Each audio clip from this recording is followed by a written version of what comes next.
Well, Uncle Jeff, thank you so much for being here. I appreciate it. You have been a huge inspiration to me.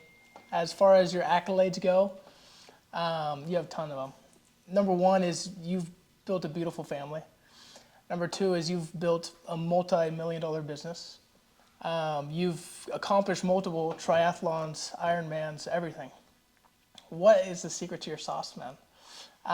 The biggest thing, what is your biggest accomplishment so far in your life? Biggest accomplishment. Well, nephew Jacob, thank you for the kind words. Yeah, I think to bring the accolades have been fun to gather over the years. I think you started off with a good one, the family. I think it starts with not just family, but I think as all of us on earth ask that question that everybody comes to at some point in their life is, where did I come from? Why am I here? What's my purpose? Where am I going? And I think it has to start with accepting Jesus Christ as my Savior and knowing that there's something far beyond the accolades. Accolades are great, but I will say this recently, even when I look outside right now and you see that blue sky right there, do you realize that blue sky, if you just go beyond it 20, 30 miles, you're in outer space? That the entire globe right now, that you're just on this very kind of fragile sphere, and the weight, I mean, we are just orbiting around the sun, and the distance between here and outer space is this very tiny margin. And it's lately it's been really on my mind that the world is, out of the entire universe, a very small piece to the entire handiwork of God. And our lives on earth are very short in retrospect, and we only have a few years to make the best of it. So then I have to ask purpose. Yeah. And so I think my purpose is to find out more about the guy who made me, the creator, who made the creation, and what he'd like me to do. And so I've chosen to tell others that creation doesn't come, art doesn't come without an artist, creations don't come without a creator, and trying to live that way too. The accolades, when you say secret sauce, in terms of the business, the Ironmans, the world records, all those sorts of things, those came because somebody told me a long time ago that you could do whatever you wanted. My mom, your grandma, and no matter how difficult times got, she would always say, we're going to be good, we're going to be fine, God's got us, and you can do whatever you want. She never asked me to come home with good grades. She did not want good grades. She wanted my best effort, and so I believed her. Yeah. So when I went to school, I looked at the teacher, and they wanted me to get A's, and I said, my mom said I just got to come home with a good effort. But I did need to put in a good effort. So I believed that. So it didn't. So if I was in the PE class and the PE teacher said, "We're running today," I would say, "Well, how far are we running?" And he'd say, "Well, we're running, 5 laps around the end, and if you go 10, you get an award." And I said, "Well, what if I go further?" And so, I ended up running 500 laps around the school. This is in grade school. Yeah. You want me to keep going, or you want to interject no, question? I mean, my second question, following up that, is like, when did you start wanting to be a winner? Like a winner. Yeah. Like, or growing up with, a family of 8. Yeah. When did the competitive drive start happening? Yeah, it's an interesting question. Or is everyone born with it, or is it? Yeah, if I go back as far as I can have memory, I think I had a lot of losses early on. So part of my story that Dad died when I was 6, almost died in my arms. I was told as a 6-year-old that I was to now take care of the family and help Mom take care of Mom. And when you're 6 and get told that can do things to your brain, right? So I think some things were circumstantial that planted things in me that maybe a 6-year-old wasn't supposed to hear or supposed to take on. Yeah. And there were some things so that you talk about pros and cons. The cons against somebody telling me that you're the leader of the house, not 6 years old, is now I'm telling my younger brothers, to get your homework done. You can imagine how that went over. Or it's time to get home, that sort of thing. So I spent years later trying to reestablish relationship with my brothers who thought I was their new dad. So I took on some early responsibility that had some, one could say, some dysfunction, right? So I had to work that out. But it was also brewing some confidence at the same time. And part of me felt alone in the world when Dad died. Because I'm the oldest, I'm supposed to, how's a 6-year-old deal with this? And so I started just doing things for survival. And I don't know what happened with my brain, but with Mom saying you can do whatever you want, and I'm all alone, and I'm in survival mode, I was like, okay, bring it on. What do you got? And so I just started applying that. I found myself reading the world, the Guinness Book of World Records and going, okay, which one am I going to break, right? And so we picked one, and we didn't just break it once, we broke it twice. And so there was just never anything out there that we didn't believe we couldn't do. And it just became a mindset. My second question to that, I mean, you see so many people nowadays where something bad happens to them. Yeah. And they fall to it and they take it. Yeah. What is your mindset, or what does your mind go to when something bad happens to you? Yeah, when something bad happens. Goes a couple places. The natural reaction is, and it depends what the bad thing is, if somebody were to steal something from you, bad sort of thing, or, hurt you, that sort of thing, there's an immediate kind of protection, like you've entered my space. Yeah. If it's a financial loss or, one of these sorts of things, I think there's kind of a gut check first, a human reaction of, man, that's a bummer. Or, and you can slip to poor me. But I think where I've gone in recent years is after that initial reaction, and Christy's taught me this as well too, and part of this was Mom too. Well, there were some struggles there, but learning to forgive somebody, knowing that things outside your control, that things that happen to you, boy, I tell you what, the stress that it would take to control all the bad things that happened. You're busy enough handling the things that are going well in your life. Yeah. To take on the responsibility of all the things that are happening bad to you, of other people, that's their deal.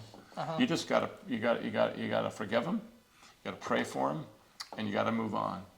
And we made a decision, even with our company, not to really. We've had thousands of people not pay their bill over the years. Not thousands, but there's been chunks, right? And you're like, hey, we did a good job. We'd like to have our pay, and we can't control how the world sees everything, and so we don't chase. We made a decision that spend good energy chasing good clients and not go backwards and chase the one that's, we've accepted it. Yeah. That there's things that are outside of our control, and to spend more time on the things within our control. Yeah. So consistently from the age of whenever 1 all the way up till, how old are you now? 64. That's amazing. 64. Well, what is like the one consistent thing that you've done day in and day out that's made you a winner over the last 64 years? The one thing would be waking up at either 5 a.m., 4 a.m., 5 a.m., but no later than 6. Why is that important? Because leaders have to get up before those that they lead. You have to have enough time to make good plans for those you're choosing to lead. If you're not awake early enough, can you imagine what would happen if take an army, the captain is late and the troops are going, where are we going? Where's the captain? Right? So if you want to lead, anything, and I don't care if it's the school project, if you want to lead it, you need to be up early, and you want to be to the meeting early. So I believe in 10 minutes early, or than anybody you're leading. So I like to ask that of those that I lead also. If they're leading somebody, they're 10 minutes in front of that person. So you have time to check what you have intended to have ready for them. They respect it as well, because they go, gee, you spent some time, you value me, because when I got here, you've now shown me that you put all these things in order. And So that would be the most consistent thing. And the reason early is good is because the rest of the world is asleep, and you're awake making plans. And when they wake up, you've already made plans. And even today, I had an assignment in Enumclaw. I was on the road at 5:30. I was done with job site number 1. I think it was 8:10, and I was already coming back against traffic. And so there were people still brushing their teeth. There were some people still asleep at that time. So anyway, getting up early. Sorry for the long answer. No. And on that note, don't stay up to midnight. Don't stay up to 11. Roger Federer, best tennis player in the entire world. You know what he attributes it to? Sleep. Your body needs rest. You need Sunday. You need weekly rest. You need daily rest. You need these. If you're going to perform at a high level, you have to have a high level of sleep. I'm in bed between 8, when it's 8:30, when it's 8 o'clock, I'm checking my watch because I'm getting up. If you get up at 4, you need your 8 hours. So you got to be in bed by 8. But if I'm at 4, I've got 2 hours before the world's up, making plans for our business, for anybody I'm leading. Cool. Yeah. Okay, cool. Preparation. Okay, Yeah. cool. And then you started your business at 12? 11. 11? Yeah. Okay. That's when I started the painting business. I was Okay. selling things as far back as probably 6 or 7. Okay. Yeah. So where'd the creative edge come, the selling edge and the entrepreneurial vision come from at a young age? Came from family.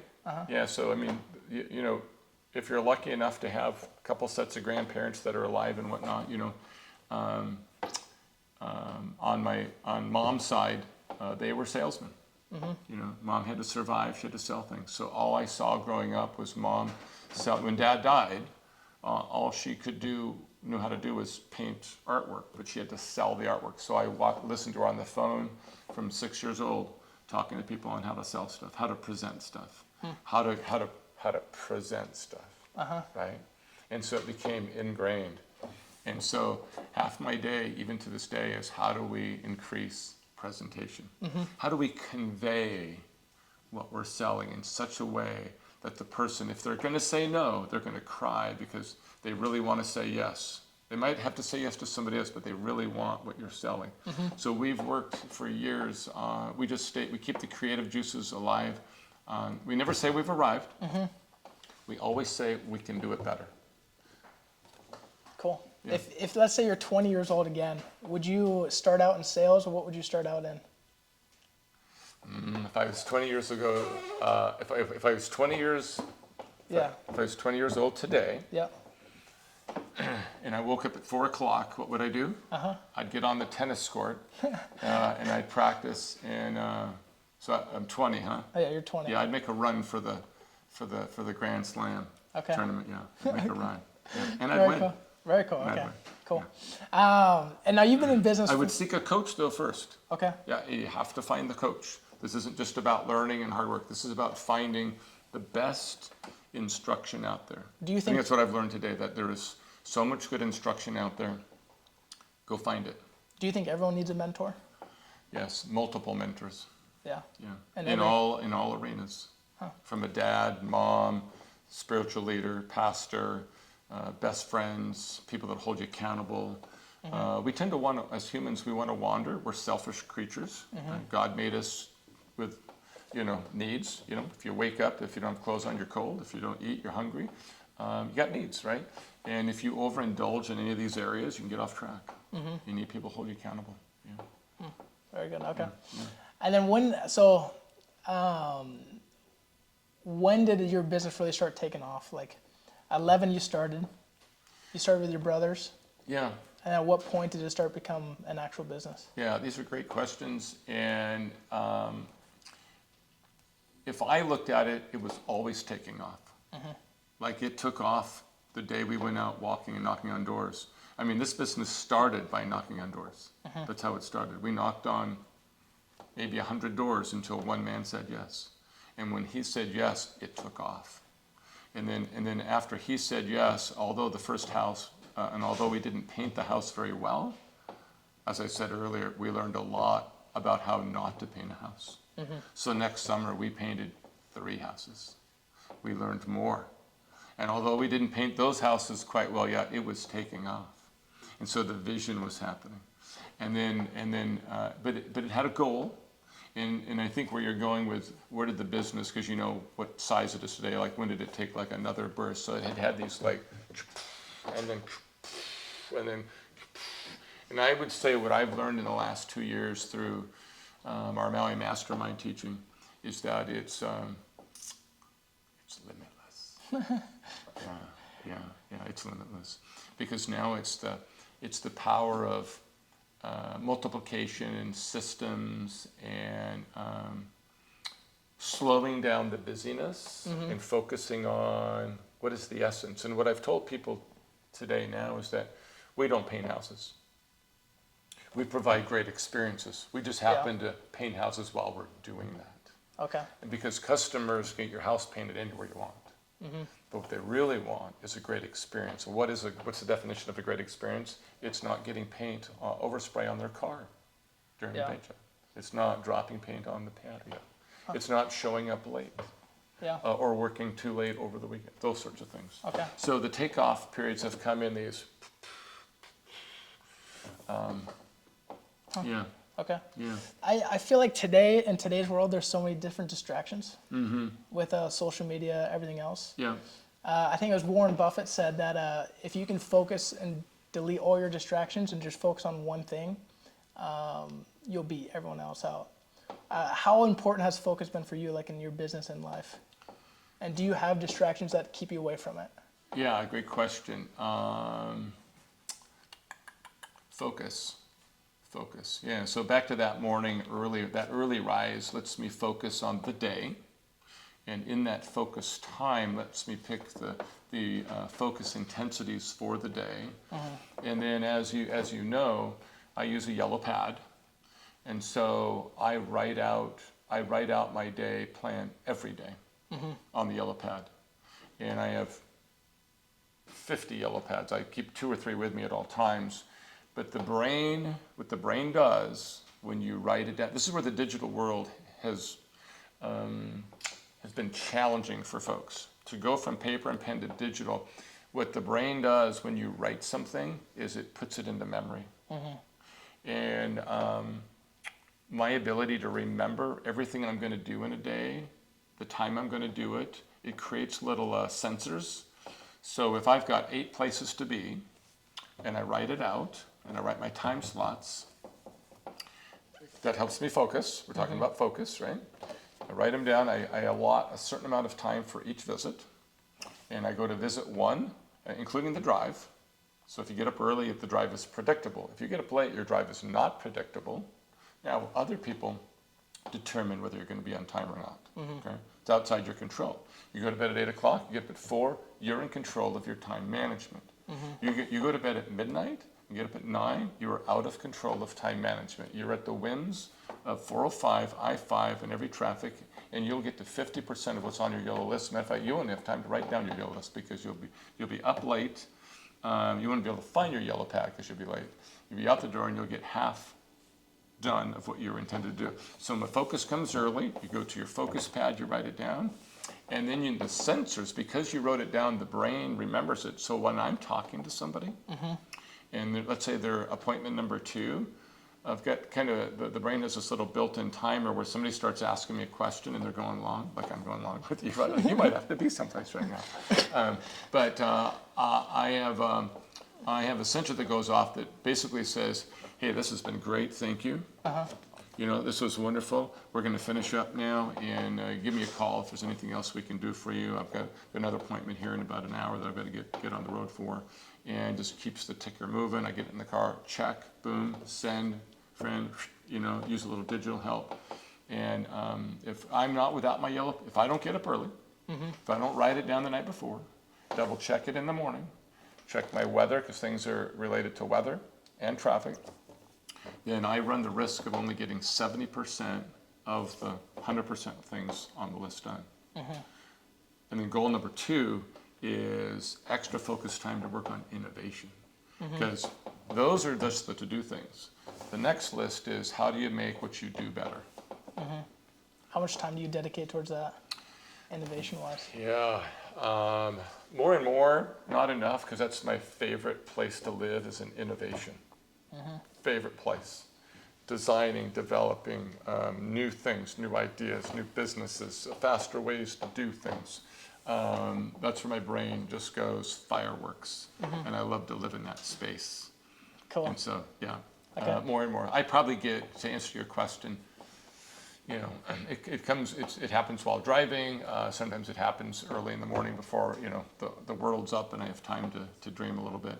Yeah. But I probably get active innovation time. The brain is ticking, constantly, but maybe it's a collection of 3, 4, 5 hours worth. Okay. Yeah. So you've built a multi-million-dollar business. Let's say you have an entrepreneur in front of you who wants to create that. What are the 5 key things that you think you have applied to creating that? If you were to give 5. Sure. So, 5 things. To an entrepreneur that wants to create a multi-million-dollar business. Yeah. I think one attribute, we talked a little bit about it, is you have to be a student mentality. You have to just ask more questions than you can ever imagine, and keep a journal of all the answers that are related to starting and growing a business. Okay, so question, you could be a student. You have to be willing to take risks, but I'll say it this way: you have to be willing to take what are called measured risks. Okay, and I'm going to say it this way: don't let perfect get in the way of good. Okay? Don't let perfect get in the way of good. If you do, you go work for somebody. Okay, if you're willing to put some, you wrote a design. The Wright brothers, their first plane didn't fly, crashed. Wilbur spent a lot of time in the hospital.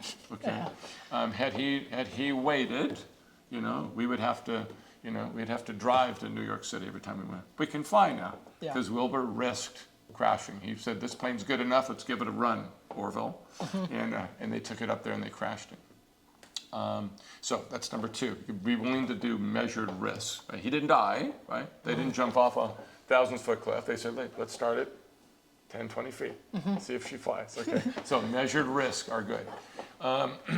Number 3, be willing to say, give yourself a realistic timeline of this no-quit attitude.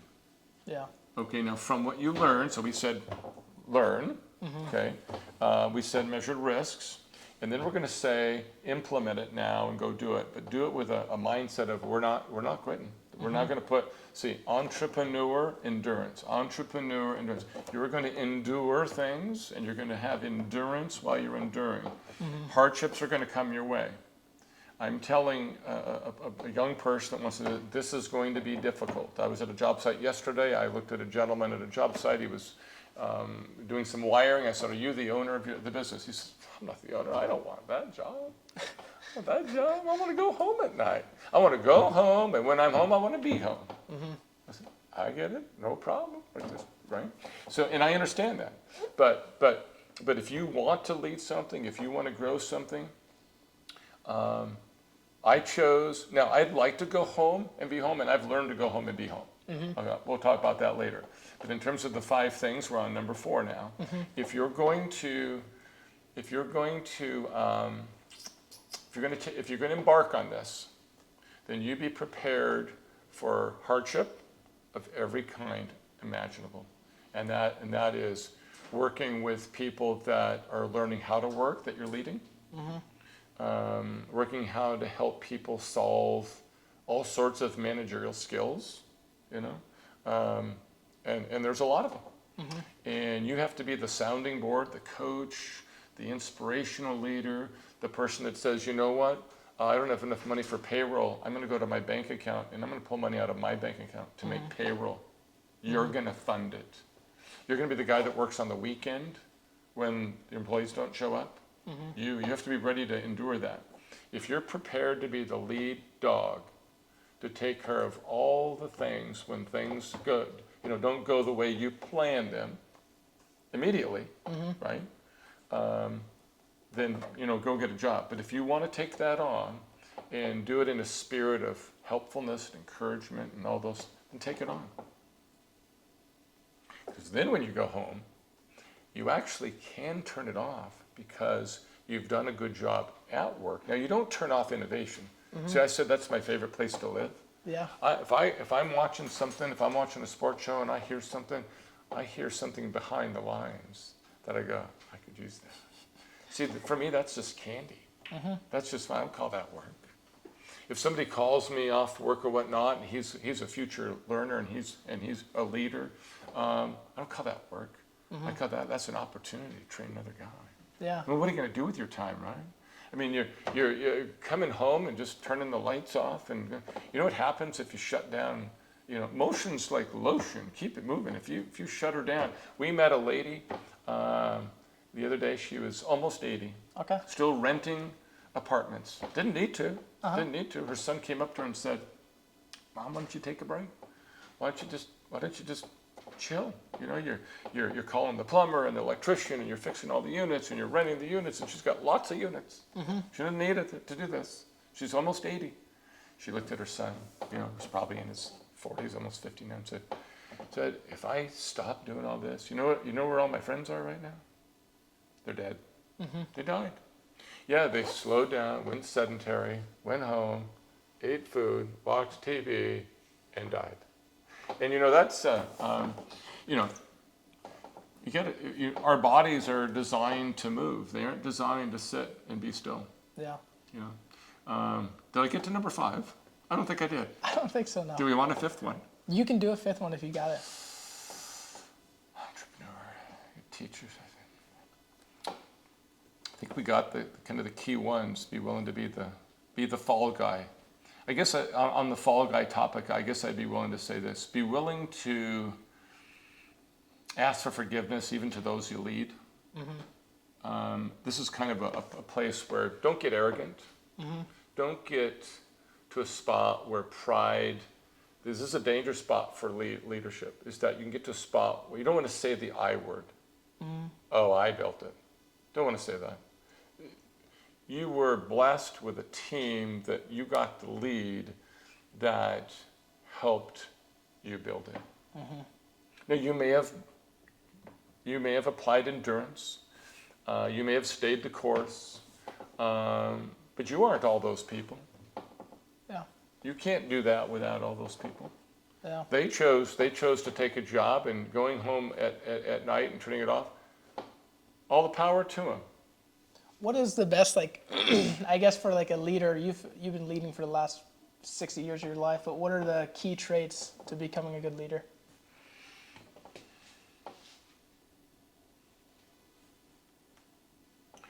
One is, it's kind of a balance. One is being willing to let people say things behind your back that, let me say it this way. There are some that crave or want everybody to be your friend. And it's good to have friends. But I would rather have I'd rather tell somebody the truth and have them become stronger because of the truth than to have them like me and give them a white lie, tell them something that they're not, that isn't going to be beneficial to their learning. And so a leader has to be in a polite, professional, etiquette way, instructional and encouraging, uplifting, and truthful. And that's hard to do in today's society where we've got a lot of gray lines between, oh, they don't like me. Oh, the way you said that, I don't think you like me. Right? And all of a sudden now we got all this friction because somebody thinks he's looking at me. Well, you looked at me first. Yeah, but you looked at me this way, and I think you're thinking something.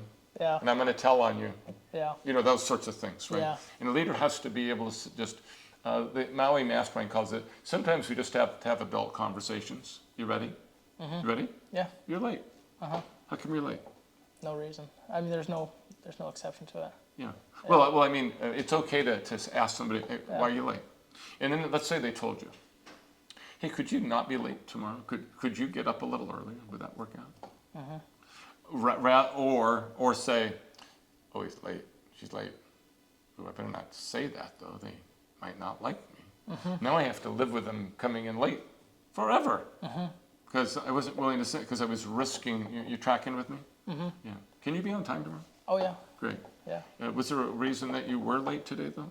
Was it traffic? Was it, were you up late? Too much ice cream? Anything particular? No. Nothing? Just poor planning. Okay. Yeah. So I'll see you 10 minutes early tomorrow? Oh, yeah. Awesome. Great. Cool. Okay. Okay.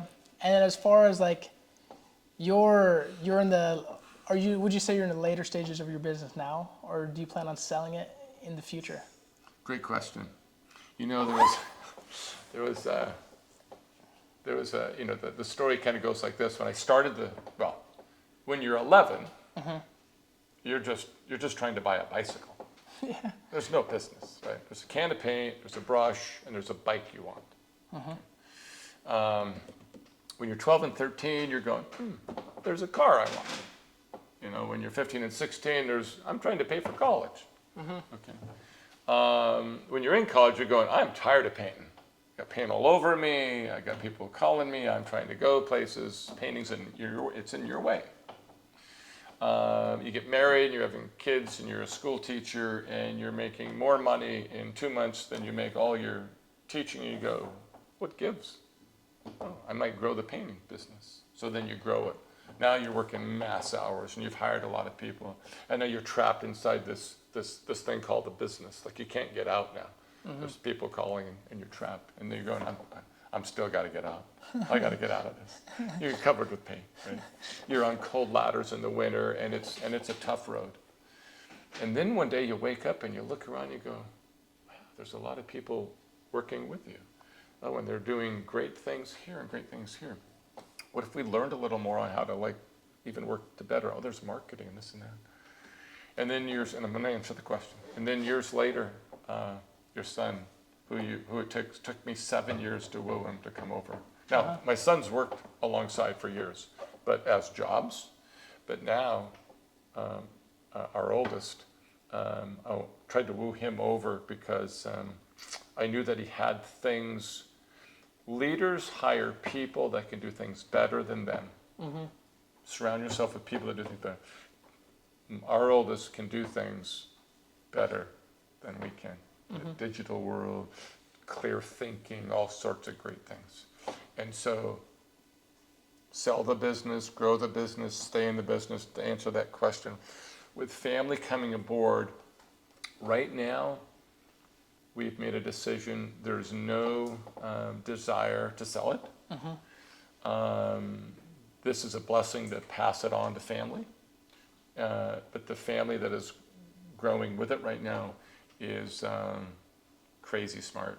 That's awesome. Over the top. So we're going to grow it to a level that you could sell it, but we don't need to. So why would you? We're going to let it pay. We're going to let it provide jobs. We get more, back to purpose, right? Let's come full circle. Opening question, why are we here? What purpose are we here? We weren't here to just self-indulge and eat food all day long and have time off. God gave us all sorts of opportunity to not just serve him, but serve others. Two greatest commandments. So to be able to give jobs to other people, that's huge. Yeah. Yeah, it's a lot of fun. That's a lot of fun. What's the goal to grow it to? Just like at age 11, and when you asked me when were so the goal now is not, it's really just to keep the jets on, see where it goes. If you were going to ask me where I think it'll get in the next 5 years, I would say that it could potentially, I hate to throw out giant numbers, but it's going to go big. Cool. Yeah, I mean, What I mean by that, what's the number? What I mean by that, let me say it this way. we took on some jobs in Texas a while back, some hotels. We took some jobs in Oregon, in Chicago, and we dibbled and dabbled with some of that. But Cooper, our oldest, has got us streamlining licenses now in other states. We're putting the horse in front of the cart versus the other one, and he's organizing things really well, and he's creating systems right now that are duplicatable. So once the final duplication model is built, it can grow as fast as people find value in taking on new hubs in other cities and other states. And in my mind, where this next 12 months, we'll have the final touches on that. And we already have a location that's kind of semi-brewing in Chelan. We've got kind of like a little satellite place that we're getting ready to brew in Redmond. We're in Monroe. And I would say within 2 to 5 years, where the Puget Sound is like reachable everywhere, and we're in 3 states. In 5 years, we're in every city in 3 states. Okay. Yeah. Cool. Okay.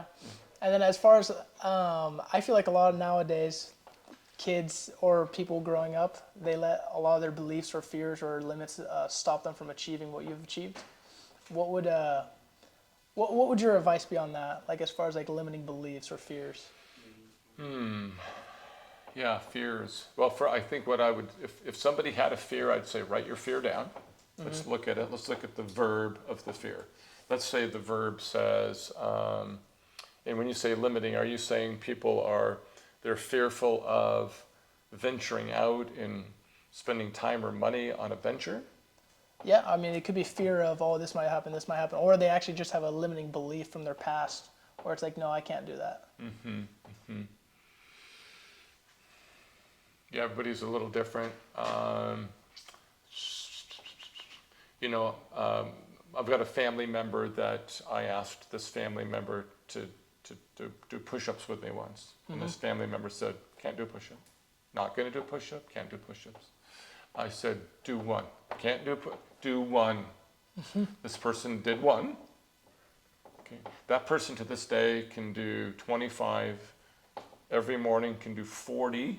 Okay.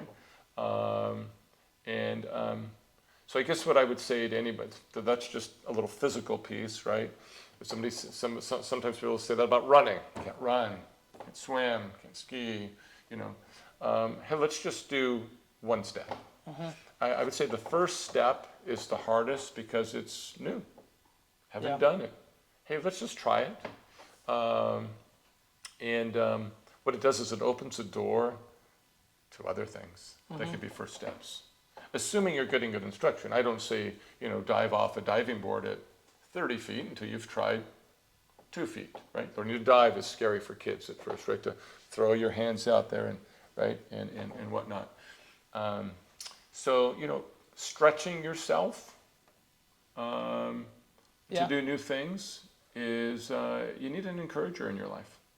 Yeah. If you haven't had one. And some people come from a place where they haven't had one. So if somebody comes to you, then you either need to be that person or match them up to an encourager, somebody that's going to coach them to do something that they haven't done before. Yeah, very cool. Okay. And then let's say you're back 20 years old, 20 in between 25. Again, what have you done in the last 60 years? Let's say that you would say, hey, watch out for this, don't do this, or this. What are your don't do's?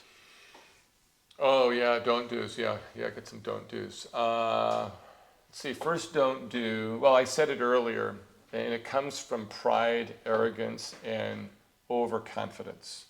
So first of all, don't let those take over your thinking. Those are big. Okay. Those are big. Okay. Don't trust. If you want to trust somebody that you don't know, get other opinions. Okay. When you're young, let me say it this way. There are folks that are very good at being accommodating. Accommodating is a great attribute, an accommodating person. But accommodating people get taken advantage of all the time. by people that are over-askers. If you know that you're an accommodator, be measured. Have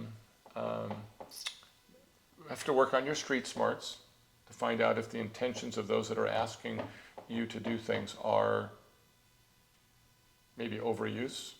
So there's some street smart. I guess what I'm saying is, you asked what should you not do. I'm trying to say, don't be. There's another word called gullible.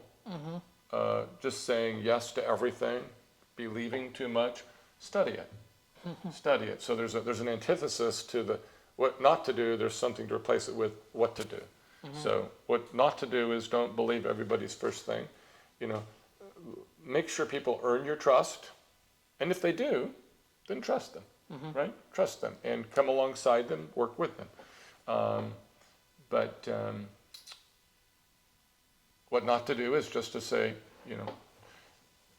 to believe anything. The other thing not to do is to maybe say, I can do everything. Now that's a see, you asked me. See, I've said yes to just about anything. That's got me into some interesting places. So I've yes, and then figure it out later. Hey, do you guys do that? Oh yeah, we do that. And you walk away going, oh, we gotta figure that out now. Gotta figure that out. And so part of that came from the survivalist in me, where we didn't have much. And it's like, you paint? Oh yeah, I paint. Sorry. You paint? Oh yeah, I can paint that. And then, and so now, if you're willing to go figure it out, that's one thing.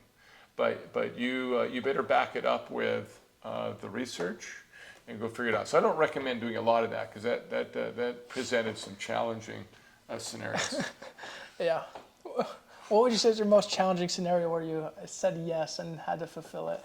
Most of them I actually enjoy kind of the pain involved and the learning that comes from the pain. So I've got to pick one that's like absolutely, because as I said earlier, we learned so much from the, that could have gone better, right? So I actually I know that when I'm saying yes to things I'm not prepared for, I'm spending money on what I call business tuition. I can go to school if I want, go learn from a book, or I can just go say yes to things and just pay for it.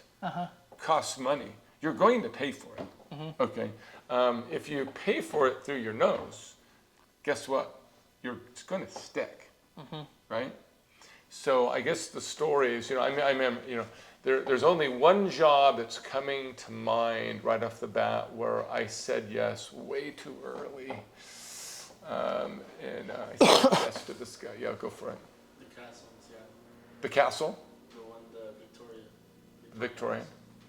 One that you had to rent some crop. Oh, the 60-foot ladder? Yeah. That one? Well, we survived it. Yeah, that's a good one too. Thank you. Yeah, there was a castle. The guy said, "Can you paint my castle?" I looked at the castle. Oh yeah, we can paint your castle. and then you get on the phone and you just start calling rental companies. Say, "Do you have a 60-foot ladder? Do you have a 60-foot ladder?" Finally, we find one. No, now we got to lug this thing up the hill. Now we got to climb the thing, right? And so, nobody died. It worked out. But it was dangerous. And there's some risk, right? And probably not the smartest thing to do.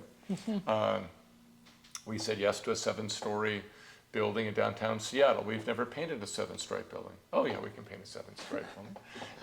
And so we had to, and then we had to do this, right? And we had to take a lift. It's like a transformer lift sort of thing, and we had to compact it and get it into a parking garage in downtown Seattle and go up the parking garage with the lift. And we had to get on the top of the parking garage, set the lift up, and then reach over from a building to a building in downtown Seattle to paint the upper part of this building. And I had to put a man in that. And you want to talk about fear. He was in a lift on a building, reaching across an alley to a building to paint a building. Had he not done that, we wouldn't have painted that building. Okay, cool. And then we had another part of the building that we couldn't reach because it was just straight down to the city streets. So we're on top of our building, and I look across to a building, and who do I see? I see a window washer who's doing a Jerry Lewis off the side with a rope washing windows. So I called over to the guy, and he comes over, gets in our elevator, comes up, and he says, "I'll paint that hard-to-get wall for you." So he brings over his weights, he puts them on the top of the building. It's a counterweight, it's called the Bolson chair. And he does a Jerry Lewis over the side, and he paints this thing for us. Really? Yeah, Did it come out good? it came out great. Really? Go. Okay. Awesome. So I don't recommend it because, there was some risk there. Uh-huh. There was some risk there. Yeah. So measured risk. But that's where that innovation comes later. You say, yes, go figure it out. I like that space, but I don't recommend that space to a lot of people because it can cause certain people a lot of stress, right? When you say yes to things you don't know how to do. So with you doing all these things, how do you deal with the stress of it? Or let's say, There's no stress in that because Yeah. it's too much fun. yeah, Some people like roller coasters. I don't. I don't like getting in a machine that's going, and because in my brain, you know what my brain says? Did the guy tighten all the bolts? Did he put it on the track properly? And I can't enjoy the ride because I don't know if the guy built the car properly. yeah, But if I'm building the car, if I'm creating the ride or whatnot, then I'm okay with that. okay. The one last piece of advice, let's say, for anyone who's young, starting out in the entrepreneurial world, Yeah. what would you give one piece of advice starting out? Start tomorrow. Get up early. Don't forget your yellow pad. Write out all your ideas, and read lots of books on your topic. Cool. And give it a solid year. Give it Okay. a solid year. And if anything gets off the rails, don't give up. Try something new. Okay. Stay in the hunt. Cool. Yeah. Okay. I appreciate your time. Thank you so much. You're welcome. Okay. Yeah. Awesome. Glad Well, to be that's here. it. Cool.